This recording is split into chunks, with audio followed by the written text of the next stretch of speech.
Assalamualaikum. Waalaikumsalam warahmatullahi wabarakatuh. Alhamdulillah. Setelah sekian lama saya request baru dapat naik nih. Kayak jadi bagus sekian lama. Sekian musim. Oke, Bang. Salam dari Malaysia, Bang. Oke. Salam Pacin. Sudah keliling-keliling Indonesia ke? Pusing-pusing. Baru pusing-pusing. Oh iya. Mana Bang Zuma ya? Saya fan Bang Zuma nih, fan berat nih. Ada itu. Ada. Assalamualaikum Bang Zuma. Waalaikumsalam warahmatullahi wabarakatuh. Macam lain je suara tu. Saya Dari mana? mewakili. Iya Bang.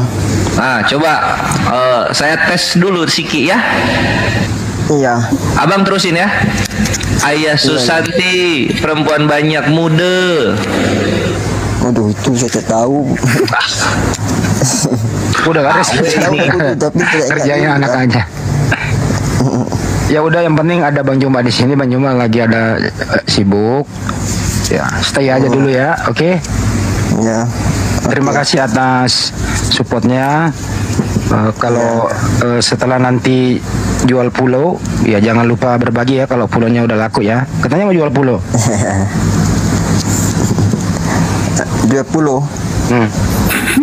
Apa tu Bang pulau Bang? Tanah warisan, tanah warisan. Jual rumah aja lah. Oh, tanah warisan.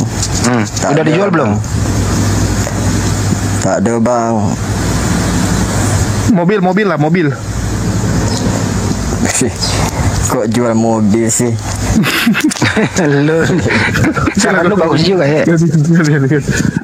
Ini kita minta perpuluhan soalnya. Parah di Bang Andi. Masa minta perpuluhan deh kawan-kawan? Enggak sih. Di luar sana, siapapun kamu, kami punya moto. Anda sopan, kami segan. Anda menghujat, ya kami hajar. Nggak ada toleransi, tapi kami edukasi. Ingin supaya diskusinya ini kooperatif. Jangan ada penista-menista. Gitu loh. Karena seseorang itu ada batas dalam hal tidak marah. Karena marah itu manusiawi. Jadi jangan karena kemarahan seseorang, kadang kebablasan dalam berbicara, Anda jadikan momentum untuk menyerang. Padahal itu hanya sekedar trik-trik dalam berdiskusi. Tapi Anda tidak memandang nilai yang disampaikan. Nah, ini namanya orang yang hidupnya di gunung, di hutan, tidak bisa bersosialisasi. Bang Juma bukannya lagi di gunung? Ya dia gunungnya beda. Kalau Bang Juma gunungnya wisata, ada listrik. Di sana gunungnya Ya, dia itu Bang Henry, mereka itu kan kalau diajak diskusi itu udah nggak bisa lagi tuh, nggak bisa diskusi mereka. Makanya jalan satu-satunya ya hujat, menista. Dan biasanya itu perpuluhannya lebih besar. setuju. Iya, coba ajak diskusi itu, nggak pernah bagus diskusinya. Coba contohnya loh ya. Kalau dia memang mempunyai perjuangan untuk membela Islam, bersinergi bersama. Tiap hari dia menonton bagaimana profilnya Bang Juma, namanya Bang Juma, dipakai untuk menista agama Islam. Laku. Kenapa orang-orang kayak gini nggak ada gerakan? Saya prihatin loh Bang Juma, saya prihatin Pak D, saya prihatin semua kok foto-foto kalian. Anda setengah mati berjuang, foto profil-profil kalian dipakai dalam hal negatif. Bagaimana kalau umat Islam salah menerjemahkan ini? Nah, mestinya kan dia harus balance, adil dalam bersikap.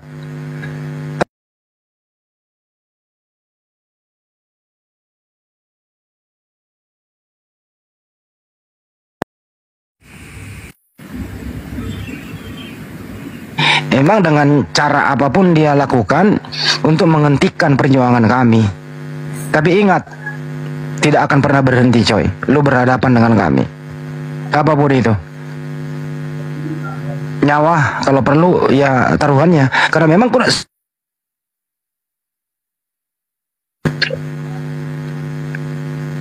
itu yang kami sampaikan. Jul, besok jam berapa? Oh Minggu, ya, Bang. Kok besok pula? oke. Tapi jangan jam 12 lah. Sorean dikit. Jadi bukan untuk makan siang. Oi, ngapain? Ya lu ke rumah, Langgang lu ke rumah ikan. gue dulu. Kemana? Daerah Permata Hijau. Ada apa? Ada makan ikan. Oh iya. Oh jadi ya. Oke. Udah dekat lu lah, Res. Lu, Oh ya udah jemput. lu melintas dulu di kawasan gue, Jul. Lu tahu gue kan, saya udah beli mobil, tapi baru ban serepnya. Menyusul, jadi saya beli mobil tuh bannya dulu satu, ban serep, ban depan, kiri Tapi kanan. udah boleh syukuran Bang Handi, udah boleh syukuran itu, bagi-bagilah syukurannya, boleh itu. Syukuran apa Meskipun syukurin? baru Syukuran apa syukurin? syukuran dulu lah, nyicil syukuran kan nyicil ban, ya kan? Nyicil syukuran dulu nggak apa-apa, Oke, boleh. boleh kan? Boleh. Gue heran ya, kenapa ya kalau make profilnya Bang Juma itu lebih laku, lebih rame channelnya. Tapi kalau dia pakai fotonya orang tuanya, ya, atau dia pakailah ambilnya misalnya ada banyak kan di internet tuh foto-fotonya itu Yesus asli apa enggak. Kalau dia pakai itu kok nggak laku gitu ya? Artinya apa? Lebih laku Bang Juma dijual dibanding orang-orang terdekat dia gitu loh. Bahkan yang memberi dia kitab. Kenapa ya? Ya orang pintar pilih Bang Zuma. Gitu. Kenapa Bang Dri? Lebih laku loh.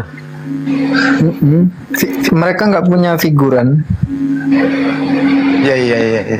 Ada sih, ada figurannya, tapi nggak bertahan lama.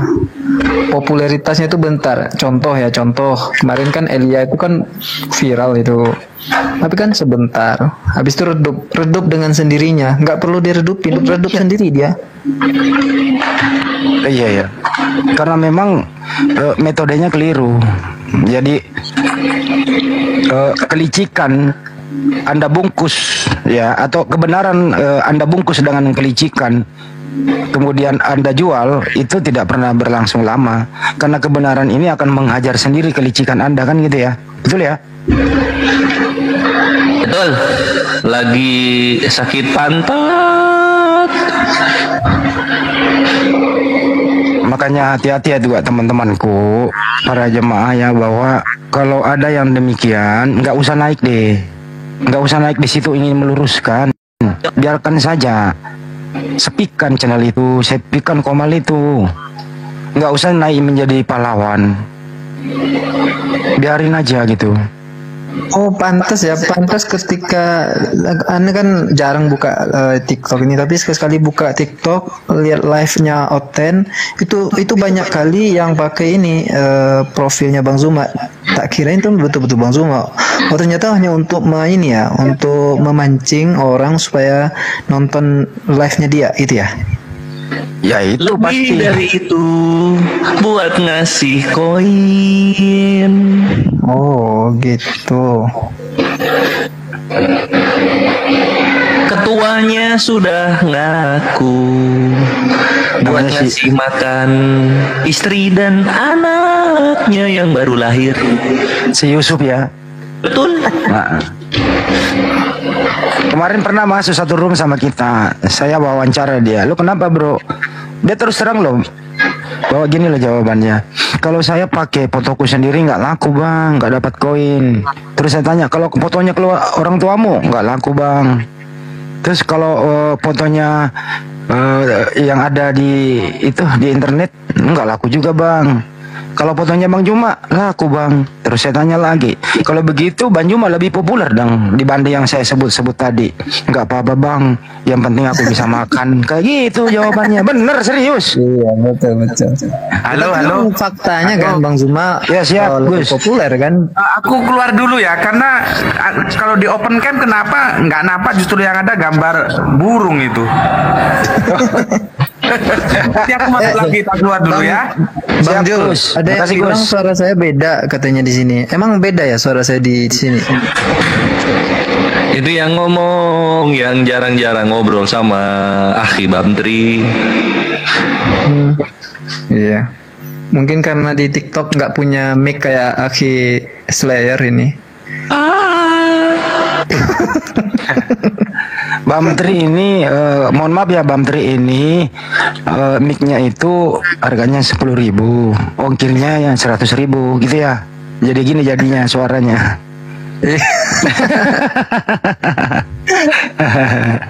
Ya. Karena ini peralatannya apa adanya, kayak sekarang ya pakai HP kentang. Itu edit video di YouTube pun pakai HP kentang juga. Tapi cukup buat oten-oten pada kejang-kejang ya kan? Iya dong, dari dulu kan gitu Bam Tri. Gimana isi-isi videonya itu membuat mereka menyusun strategi dengan cara licik untuk mengkanternya gitu. Tapi Mikana katanya suka dengan video Bam Tri katanya.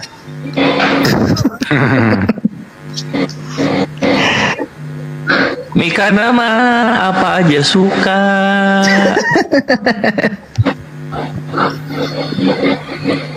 Kalau saya dikritik Mikana itu Andi Slebes itu pertanyaannya jangan dijawab, itu pertanyaannya menjebak. Kata dia, hindari dia. Itu kata Mikana. Nanya melulu berapa Tuhanmu. Gitu loh. Ini parah ini. Itu. Kata dia jangan YouTube Akhi Bamtri. jangan dijawab, katanya jangan dijawab. Pertanyaannya menjebak. Gitu.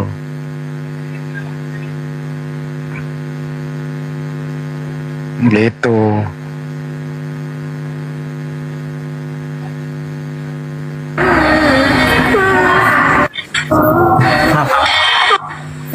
Ya, Ayubi Pak Ayubi dicari Pak Lamsen. Romo Ayubi ini. Nggak sampai maghrib kan? Udah, Romo ini cucunya Pak Lamsen ini. Belum tahu, kami ini kerja capek loh. Kami ke Malang, kami ke lokasi pemurtadannya Risuli Lubis. Kita sudah bersih-bersihin di sana. Gitu ya. Kita bikin LP, kita datangin sang penghujat. Gitu ya. Kita samperin rumahnya. Itu LP kita Si kucing perhatikan. kurap. Si Kita kucing update. kurap kumat lagi kucing kurap. Kita update bagaimana LP kita kawal. Lu pikir kita nganggur apa? Kerja setengah mati, Anda kritik kurang asem. Bukan kita pengangguran ya? Ya kalau lihat memang pengangguran, tapi aksi kita nyata bro. Tunggu.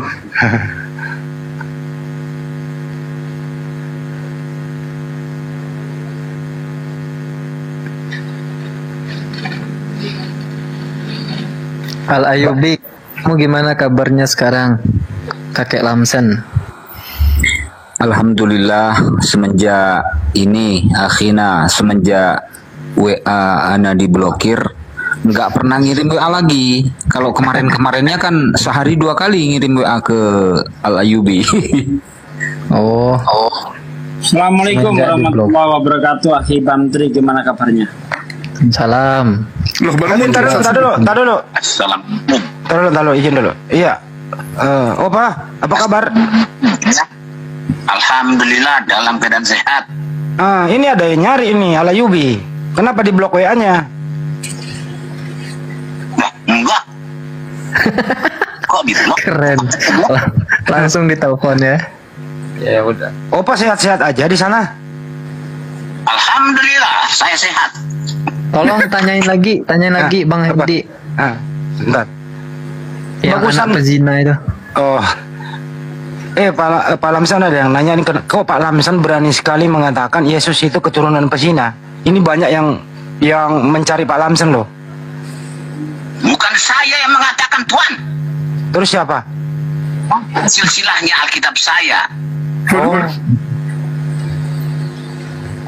Jadi silsilahnya Memang seperti itu. Yesus, Yesus kan begitu. Yehuda kan berzina dengan anak istrinya anaknya. Ya. Tamar dengan iya, dia kok sayang kamu bilang, bukan saya. Wah. Oke. Jangan tuduh satu. Wah. Maksudnya apa? Enggak dituduh, maksudnya Pak Lamsen yang mempopulerkan data itu. Ya. Kok itulah tandanya teman-teman Islam dan Kristen tidak membaca Alkitabnya dengan baik. Ya. Berapa Pak Lamsen? Berarti Oten yang nggak percaya Yesus keturunan pezina itu berarti nggak baca kitab ya, Pak Lamsen ya? Makanya, saudara-saudaraku sekalian, kalau belajar Alkitab itu jangan tanya kepada pendeta, jangan tanya kepada ustadz. Kita pelajari langsung bersama-sama, maka kita akan mendapat ajaran Alkitab yang sebenarnya. Kalau dari oten-oten atau dari ustadz, ya rusaklah ajaran. Aduh, mampus kita dibuatnya. Bingung kita dibikin. Bang Handi. Ya, Bang ngomong. Handi. Ya ngomong. Tolong tanyakan kepada Pak Lamsen, bagaimana jika umat Kristen melaporkan Pak Lamsen Naibaho karena sudah mengatakan Yesus keturunan pezina? Oke, tunggu jawabannya. Tanya Bang Handi. Ya udah didengar. Silakan, Opa. Bagaimana dia bisa melaporkan saya? Bukan saya yang mengatakan, laporkan Alkitabnya. Bodoh itu melaporkan saya. Itu jawabannya, Ala Yubi. Kok saya yang dilaporkan? Alkitabnya yang dilaporkan. Saya memberitahukan kepada oten-oten dan Islam bahwa Yesus itu sebagai manusia ya keturunan pezina. Istilahnya kan begitu, baca di Alkitab saya. Iya. Ada lagi Pak Lamsen, Yesus itu maha kuasa, tidak maha kuasa, maha tahu, tidak maha tahu. Bagaimana itu Pak Lamsen menjelaskan?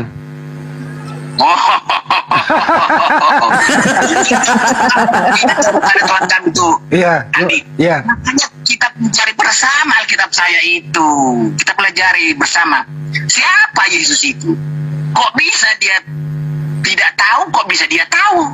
Iya. Bagaimana caranya itu? Nah, kita baca Alkitabnya. Iya. Yesus kan lahir, dilahirkan. Dilahirkan kan dalam kandungan dia tidak tahu apa-apa. Iya kan? Iya. Nah, setelah saya baca sebagai manusia, dia naik ke surga. Dia berkata kepada aku telah kembali segala kuasa di surga dan segala kuasa di bumi. Iya. Maka dia kembali penguasa. Berarti dia maha tahu dan tidak maha tahu. Nah, ketika dia dalam perut Maria, dia tidak maha tahu. Iya. Nah, bagaimana sih kawan-kawan ini? Belajarlah dengan baik-baik. Belajar dengan baik. Saya Pak Lamsen. Ada lagi nih tanggapan dari Bam Tri. Silakan Bam Tri. Ya, saya mau belajar sama Pak Lamsen. Gimana ceritanya keturunan pezina dijadikan Tuhan gitu? Sorry Pak. Siapa yang namanya? Bam Tri. Jangan saya Alkitab itu. Mari kita pelajari bersama. Di mana kita ketemu, kita buka Alkitabnya. Kalau belajar kepada saya nanti salah kamu semua, nanti masuk ke jurang semua. Iya. Ada nggak di kitab dijelaskan, kan kata Pak Lamsen tadi? Ya cukup ya Opa ya. Makasih ya Opa. Nah, kita belajar bersama lah Alkitab itu. Betapa indahnya dan Alkitab kami. Tapi terakhir Opa, ada yang mau salamin Opa. Ini namanya Bam Tri. Silakan Bam Tri. Iya, tadi kan kata Pak Lamsen itu ada dasarnya. Pak Lamsen mengatakan bahwa Yesus itu keturunan pezina, yaitu silsilahnya di Alkitab. Nah, tentu ada juga tuh alasannya kenapa sampai keturunan pezina jadi Tuhan gitu. Sudah. Kan di kitabnya. Saya tidak terima ini. Sudah bolak-balik saya katakan, bukan saya mengatakan, Alkitab saya tercatat di Alkitab saya. Betul. Bahwa dia Alkitabnya adalah bilang, ya kan? seperti Yehuda, seperti Daud. Kan garis keturunannya dari sana dia, garis silsilahnya ada di situ. Bacalah Alkitab itu. Jangan saya yang Ya Pak Lamsen kan yang udah Oke, baca. Pak Lamsan.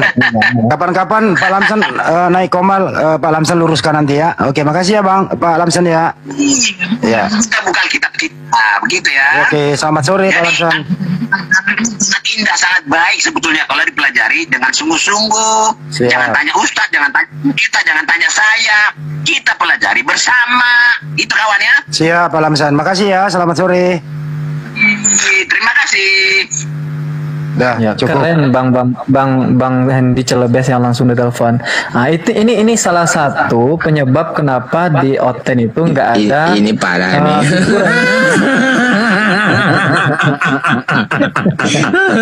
Iya, kita kan nanya.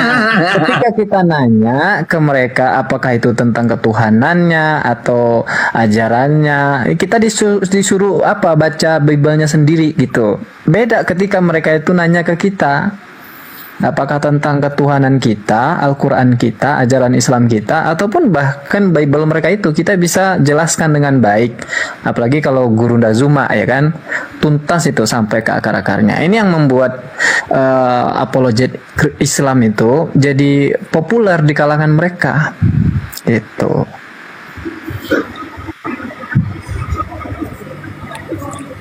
Ya mungkin Ustaz Wafi ada mau ditambahin? Saya belum paham ini apa ini ajarannya gak? Cara lawak-lawak. Jadi gini Ustaz, bukan Pak Lamsen yang mengatakan Yesus itu keturunan pesina, tapi Alkitabnya tertulis seperti itu gitu. Tapi begini, kalau kita buka di dalam kitab Ismatul Anbiya, kemaksuman para nabi yang ditulis oleh Imam Fakhruddin Ar-Razi, bahwa orang pertama kali yang menulis bahwa Yesus keturunan pezina itu adalah orang Yahudi. Itu yang perlu dicatat. Jadi orang Yahudi itu saking bencinya kepada Nabi Isa, mereka mencatatkan bahwa Nabi Isa ini keturunan pezina. Kalau kita tidak boleh bilang seperti itu, karena Rasulullah kan pernah mengatakan, Ana aulan nas bi Isa bin Maryam, aku lebih utama daripada Isa putra Maryam. Wal anbiya'u ikhwatun li'allat. Para nabi itu ayahnya itu bersaudara semua, ayahnya. Wa ummahatuhum syatta, tapi ibu mereka berbeda-beda. Wa dinuhum wahid, dan agama mereka satu. Jadi para ulama menentang ketika Nabi Isa dicatat sebagai keturunan pezina, itu ditentang sama para ulama. Kenapa? Karena itu salah satu hasil dari distorsi orang-orang Yahudi yang benci kepada Nabi Isa ketika berdakwah kepada mereka. Akhirnya mereka membuat syubhat, merubah-rubah tulisan, dan mencatatkan bahwa Nabi Isa itu keturunan orang yang pernah berzina. Ustaz Wafi. Allah, penjelasannya mantap. Sebenarnya Ustaz, tujuannya apa sih itu? Orang-orang terdahulu itu menistakan, menuduh seperti itu. Mereka itu maksudnya apa kira-kira? Nah, begini. Para ulama mencatat kenapa dakwah tauhid kepada mereka. Tercatat itu bahkan ditulis dalam kitab Balaghah ya, kitab sastra bahasa Arab, bahwa orang Yahudi Bani Israel itu selalu ngeyel ketika disampaikan dakwah tauhid oleh para nabi, karena mereka merasa lebih paham tentang apa yang merasa lebih paham, dan itu terbukti teman-teman. Nabi Muhammad malam ini tadi malam itu kan peristiwa Isra Mi'raj kan. Kalau kita lihat asbabun nuzul dari peristiwa Isra Mi'raj sebagaimana yang ditulis dalam surah Al-Isra ayat pertama kan, subhanalladzi asra bi 'abdihi lailan, Maha suci Allah yang telah memperjalankan hambanya di malam hari, minal masjidil haram, dari masjidil haram, ilal masjidil aqsa, menuju Baitul Maqdis, Palestina. Nah, disebut Al-Aqsa karena itu adalah masjid yang paling ujung, yang paling jauh, yang di nuriyahu min ayatina, untuk kami tampakkan tanda-tanda kebesaran kami. Isra Mi'raj itu kan disebut dengan salah satunya tahun kesedihan, karena orang yang menggaransi Nabi Muhammad untuk tidak terbunuh di tangan orang-orang kafir adalah pamannya, yang menjaga Nabi namanya Abu Thalib. Kemudian yang menggaransi Nabi Muhammad segi materi adalah istrinya yang kaya raya namanya Khadijah Al-Kubra. Ketika kedua-duanya wafat, yang disebut dengan Amul Hazan, hari kesedihan, lalu Allah mengisra mi'rajkan Nabi pada tadi malam ya, 27 Rajab. Sehingga kenapa? Nah, salah satu hikmah Isra Mi'raj itu karena dulu di Arab sudah terdoktrin yang namanya Nabi itu harus dari Bani Israel. Waktu itu Nabi itu bukan hanya pemikiran, segi psikologi beliau juga terganggu karena sering dites oleh orang-orang kafir. Dan orang kafir Yahudi dan Nasrani di sana sudah terdoktrin berabad-abad bahwa yang namanya Nabi harus dari kalangan Bani Israel. Jadi ketika Nabi Muhammad bertemu Nabi Adam, bertemu Nabi Musa, bertemu Nabi Isa di langit kedua, itu beliau memang benar-benar tahu. Jadi ketika dites oleh orang Yahudi, seperti apa Musa, beliau menjelaskan secara detail. Kemudian seperti apa Adam, seperti apa Isa, itu beliau bisa menjelaskan secara detail. Nah, Bani Israel itu begitu. Ketika ngeyel, mereka memerangi Nabi itu. Rasulullah bersabda, kullama khalafahu nabiyun, kemudian anzalallahu nabiyan. Ketika Allah memberikan nabi kepada Bani Israel, dibunuh, dikasih nabi lagi. Nabi Zakaria dibunuh, Nabi Yahya dibunuh. Terus kan, sampai Nabi Isa juga mau dibunuh juga. Cuma bedanya Nabi Isa diselamatkan lagi oleh Allah. Nah itulah kalangan Bani Israel. Dan mereka itu tidak mau terlihat suci Nabi itu. Jadi Nabi itu tidak mau terlihat suci. Makanya ketika Nabi Musa, ya kan Nabi besarnya Bani Israel kan Nabi Musa kan, Nabi besarnya. Padahal Nabi Musa sendiri ditantang sama mereka. Setelah Nabi Musa wafat, mereka mengagung-agungkan Nabi Musa. Tapi ketika Nabi Musa masih hidup, mereka tidak mau diperintah oleh Nabi Musa. Contoh, di dalam surah Al-Ma'idah ayat 21 ketika Nabi Musa mengatakan, Ya qaumi dkhulul ardhal muqaddasata allati kataballahu lakum wa la tartaddu ala abadarikum fatanqalibu khasirin. Wahai kaumku, masuklah ke tanah Kanaan ini, tanah Palestina ini. Karena di sana dikuasai orang-orang zalim, yaitu sisa-sisa dari kaum Ad, yaitu disebut dengan kaum Amalikoh bin Ad, untuk membebaskan tanah itu. Ternyata mereka tidak mau, karena kaum Amalikoh ini besar-besar, mereka mundur. Akhirnya kan oleh Allah mereka dihukum, muharramatun alaihim arba'ina sana. Mereka diharamkan masuk tanah Palestina. Orang Bani Israel ini selama 40 tahun. Mereka mengembara kemana-mana, ke Eropa, ke Inggris, dan lain sebagainya. Nah, diharamkan. Nah, mereka mengagung-agungkan Nabi Musa, tapi mereka pada zaman Nabi Musa menentang. Dan itu tidak hanya tercatat oleh Nabi Isa, Nabi Lut pun dikira berzina, Nabi Zakaria dicemooh, Nabi Yahya dikira anaknya iblis karena beliau pernah bertemu dengan iblis dan lain sebagainya. Lah itulah kerjaan orang Bani Israel. Kira-kira seperti itu teman-teman. Lanjut. Masya Allah Ustaz. Ustaz ini lancar banget sih, omongannya sekolah di mana sih Ustaz? Bingung gue lihat. Ustaz ini gak ada matinya ditanya. Sekolah di Makassar, sekolah ke Banzuma. Masya Allah. Ustaz, satu lagi yang sering ditanya oleh mereka nih dalam diskusi. Kalau Tuhan sembahan Anda yang disembah Bani Israel, yang disembah umat Islam, kenapa di Al-Quran Bani Israel itu kafir? Padahal Tuhannya sembahannya sama. Bisa dijelaskan Ustaz? Ya, jadi termasuk kegabrulan Bani Israel, Allah itu membedakan ya. Allah itu kan maha adil nih. Bani Israel kalau berbuat baik dipuji-puji oleh Allah. Contoh, ya Bani Israel, uzkuru ni'mati allati an'amtu alaikum wa anni faddaltukum 'alal 'alamin. Wahai Bani Israel, ingatlah nikmat yang telah kuberikan kepada kalian dan bahwa kalian lebih aku utamakan daripada umat semesta alam di zaman itu. Tapi ketika Bani Israel itu mulai menentang agama, menentang apa yang diajarkan oleh para nabi, beda lagi ceritanya. Contoh, ketika mereka ingin melihat Allah seperti oten-oten sekarang yang minta Allah ditampakkan, sebenarnya pertanyaan itu sudah pernah ditanyakan oleh Bani Israel. Lan nu'mina laka hatta narallaha jahra fa akhadhathumus sa'iqatu wa hum tanzurun wa antum tanzurun. Wahai Musa, kami tidak akan beriman kepada kamu sebelum kami melihat Allah itu secara jelas dengan mata kepala kami. Nah, ketika itu juga langsung diazab sama Allah. Fa akhadhathumus sa'iqah, kena petir mereka, langsung hangus.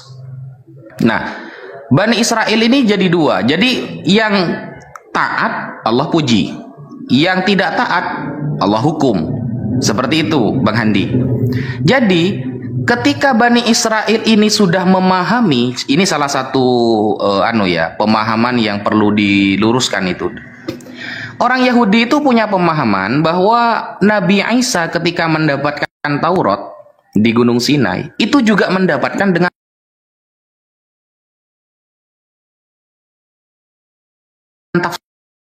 tapi orang-orang Yahudi ini mengatakan bahwa ketika Nabi Musa mendapatkan wahyu dari Allah itu juga dapat sama tafsirnya. Nah, ini sehingga betul kata Quran, yuharrifuna amma wadhi'ihi min ba'di ma aqaluhu wa hum ya'lamun. Mereka itu suka merubah-rubah firman Allah setelah mereka memahami apa maksudnya, padahal mereka tahu bahwa aslinya begini tapi diganti begitu. Terbukti dalam kasus Nabi Ismail kan, ketika Nabi Ismail dikatakan pere, tidak akan memiliki bangsa yang besar, subur. Nah itu kan mulai ada bukti-bukti Al-Quran itu terbukti begitu, Bang Handi. Boleh dikatakan mereka ini tegar tengkuk, bangsa yang sombong. Terus kenapa di Al-Quran dikatakan dia kafir? Jadi artinya ya neraka jahanam tempatnya. Nisa. Wa may yusyakikir rasul, barang siapa menentang Nabi Muhammad mimba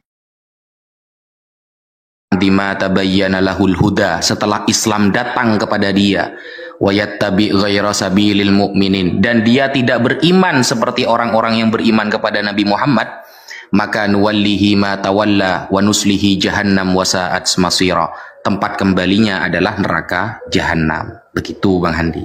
Ada juga agama yang membonceng ke Bani Israel, terus kemudian dipadukan dengan ala barat, terus menentang Islam.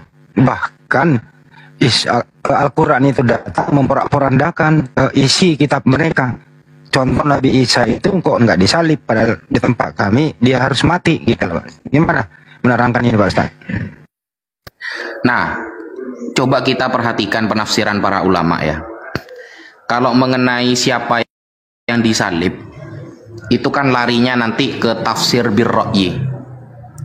Jadi tafsir itu kan ada dua ya, yang masyhur ada dua. Satu tafsir bil ma'thur, menafsiri ayat dengan ayat, atau menafsiri ayat dengan sunnah Rasulullah, atau menafsiri ayat dengan perkataan sahabat.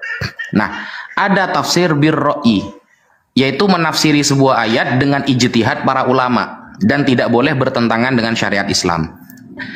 Tafsir mengenai siapa yang disalib itu paling lengkap ada di dalam kitab namanya Mafatihul Ghaib, tafsir. Karena para ulama beriman beliau tidak disalib, dan siapa yang disalib, maka para ulama merujuk pendapatnya kepada kalangan Nasrani sendiri. Judas itu siapa? Nasrani. Tertulis jelas di dalam tafsir Ibnu Katsir, wa qala ba'dun nasara anna man suliba huwa Yudas Zakaria Yuto. Sebagian orang Nasrani mengatakan bahwa yang tersalib itu adalah Yudas Iskariot. Begitu juga Imam Ibnu Ishaq dalam sejarahnya. Beliau bertemu dengan rojulan yang awalnya Kristen lalu fa'aslama masuk Islam. Dia mengatakan bahwa yang disalib adalah Yudas. Kemudian kita kuak dengan Injil-Injil yang lain, Injil yang mulai keluar di abad 1 menuju 2, yaitu Injil Basilides. Injil Basilides mengatakan siapa? Simon Petrus. Nah, perbedaan itu terjadi di antara mereka, sehingga ketika Al-Quran mengatakan wa ma qataluhu yakinan, mereka sebenarnya tidak yakin bahwa yang disalib adalah Isa. Itu terbukti. Dan kesimpulannya itu Imam Fakhruddin Ar-Razi mengatakan bahwa inna tawaturon nasoro, kemutawatiran ya, mutawatir ini artinya ramai diketahui teman-teman, ramai diketahui. Inna tawaturon nasoro yantahi ala